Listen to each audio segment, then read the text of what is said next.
Hey, what's going on, y'all? This is going to be my spoiler discussion and review of Ari Aster's Midsommar.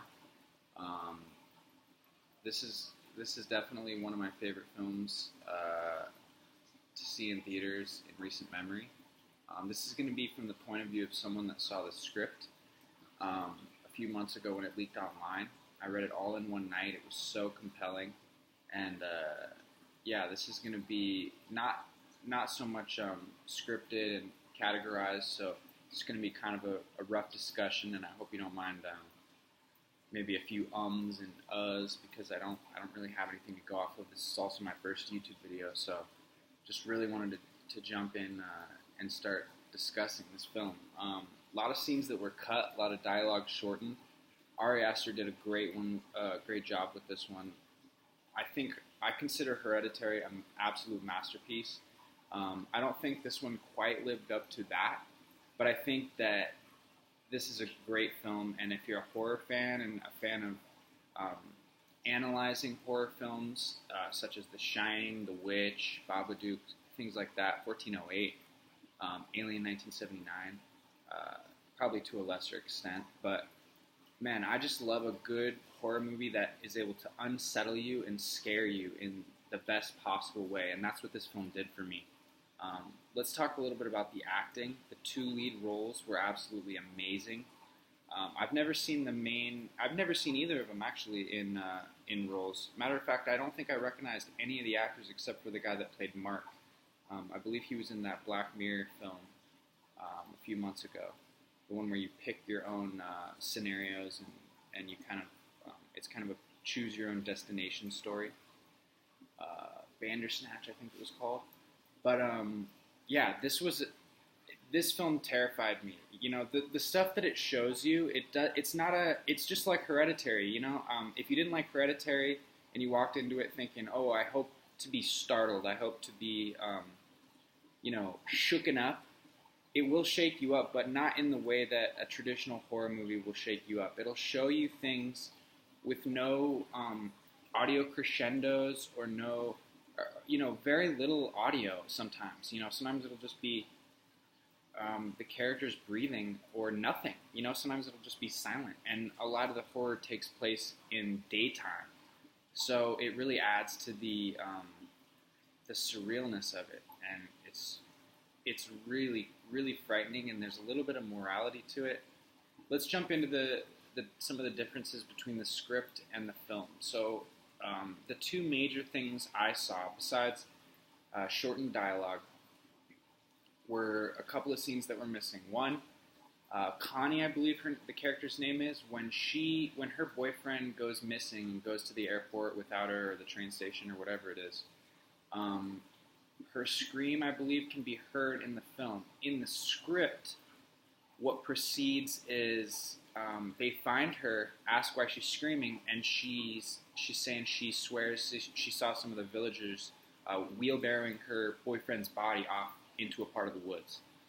And, the villagers are just playing the same sketchy story as seen in the film when they say this train station story. They go, oh, if you saw them wheelbarrowing the body, then take us there. What are you talking about? So Ari, I think he's just so good at writing these characters, and that's just so unsettling. And they seem happy, really happy about what they're doing, and happy to lie, and almost bad at lying.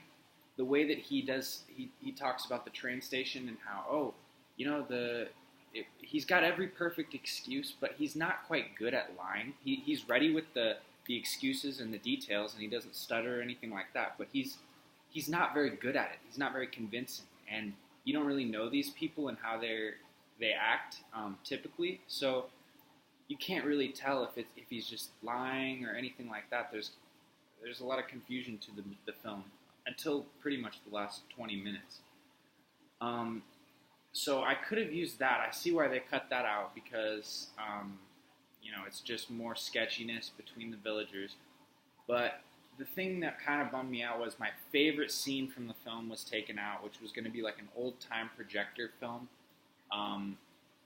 displaying more about the love spell potion kind of thing, where the girl cuts her pubes into the guy's drink or the food, and then a little bit of menstrual blood into the drink, and they show this projector to the cult, and everyone's cheering and laughing, and the Americans are just like, what is this?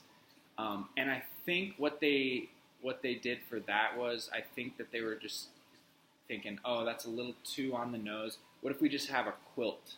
And that's where that shot came from at the beginning when they go, oh, what's that? And then they show the quilt, and it's almost like a storyboard of this love spell. You see the diagram of the character cutting her pubes into the food, and then feeding the male, and he becomes like entranced and hypnotized. All of this was displayed in the film, so it's the old projector film that they watched within the film. So it's almost as if they took the storyboard and were just like, hey, let's just put the storyboard right here in the film, which worked for me. It was a little bit more subtle. I think that if they didn't do that, my favorite scene from the script right, it could have ended up badly, because it's kind of like my least favorite scene from Get Out. I think Get Out was a masterwork as well, but my least favorite scene was when the villain stands up and on the TV and explains his evil plan, and just kind of, it just kind of was really the only thing in there that kind of seemed like it wouldn't happen.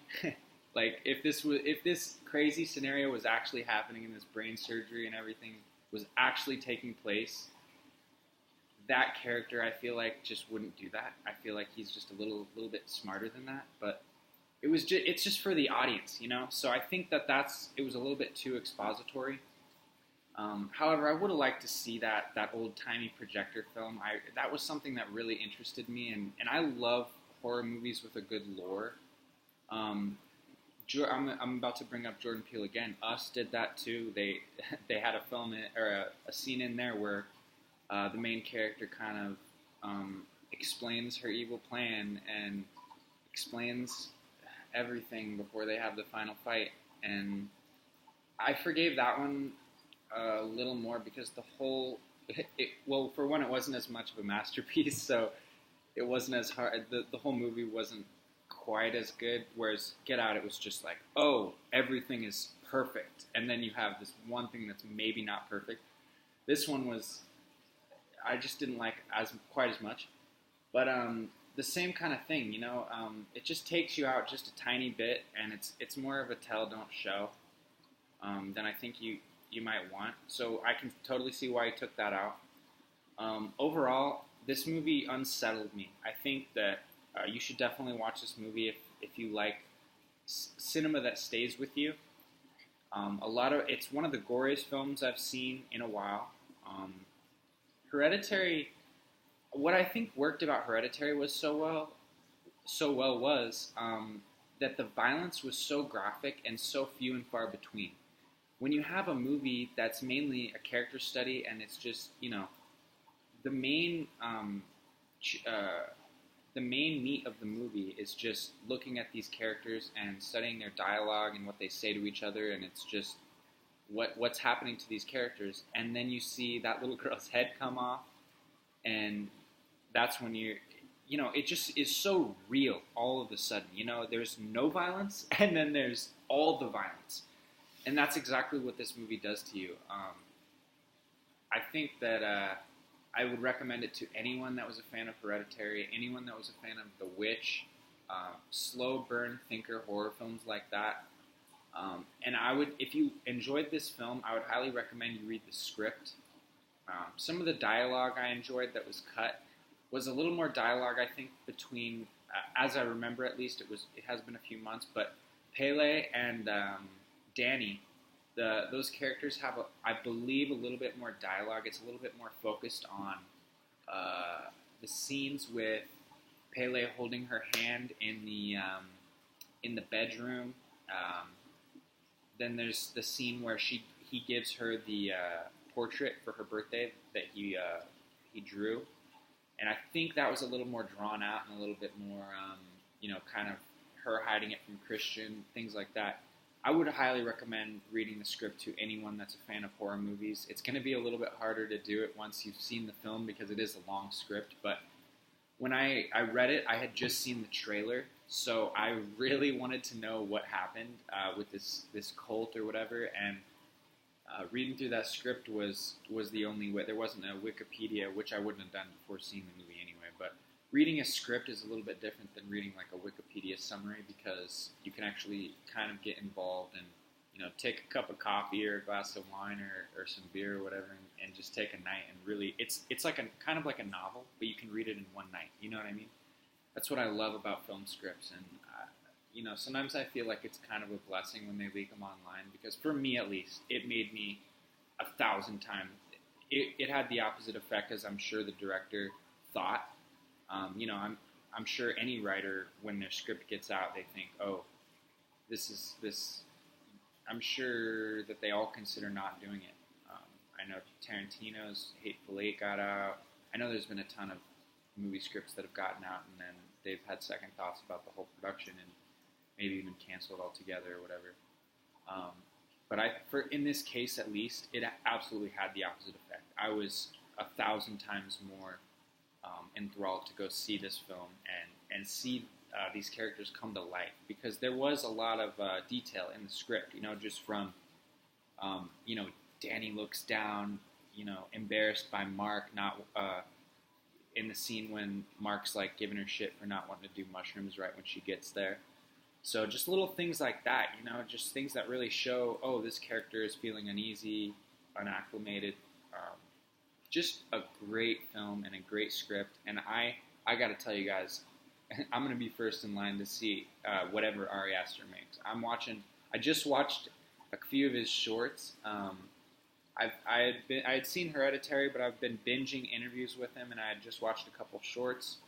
The one with the mother and the son, and the Johnson one, and they're all just so disturbing and well done. And he just knows how to take that family dynamic, turn it on its head to where it's just unsettling. And I think that the things people didn't like about Hereditary, I remember I always come back to the YMS review of Hereditary, where I believe he said he likes the film, but he didn't like some of the things, the choices in the dialogue. For example, the son towards the end calls out "mommy" to the mom.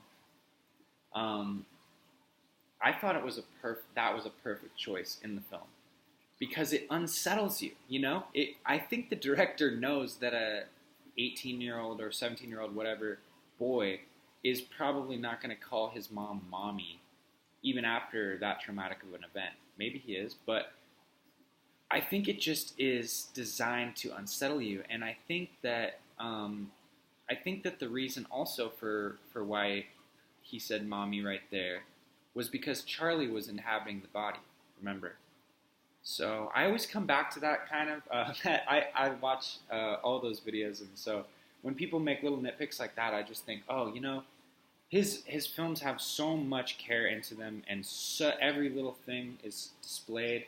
From the Easter eggs in the room in the beginning that I noticed from having read the script before, you know, you can see a bear. I believe it's like a bear kissing a girl, and they're partially submerged in water at the beginning of the film. Little symbolism like that, little Easter eggs. Also, there's a great bit that I don't even think was in the script about where Christian is lighting the birthday candle, and he can't light it. And it's such good symbolism and foreshadowing for not just Christian trying to ignite the relationship again, but also he's on his way to burn. You know what I mean? So it's just the best foreshadowing and one of the best films I've seen all year. I can't recommend this film enough. Thank you guys for watching my spoiler discussion and review. Look forward to a few more videos like this, and I'll catch you guys next time. Thank you.